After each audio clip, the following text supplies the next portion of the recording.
చెప్తా ఉన్నా. మరి రాయందరం చూడాలి, పీటర్ రాయందరం చెప్పించాం. పీటర్ రాయందరం చూడాలి, పీటర్ రాయందరం పరామర్శించలేదు.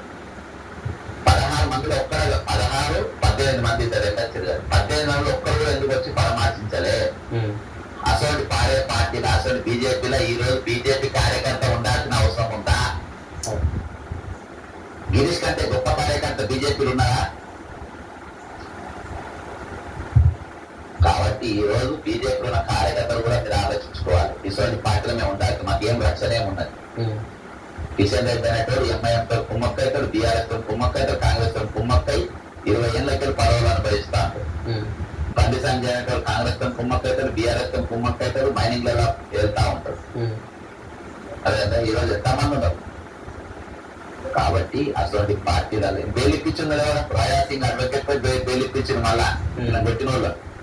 అవును, అడ్వకేట్ పేరు నేను ఆయన హీరో చేయదలుచుకోలేదు, కానీ రాజా సింగ్ అడ్వకేట్ పై బెయిలిప్పించిందట.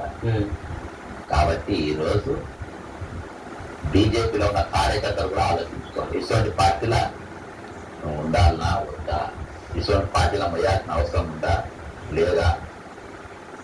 కాబట్టి ఈ రోజు కేవలము మీకు ఒక నినాదం ఇచ్చారు, ఆ నినాదం ఎత్తుకునే బతుకుమంటు, ఆ నినాదం కొని మన బతుకుమంటు. కాబట్టి ఆ నినాదం అనేది అన్నం పెట్టది.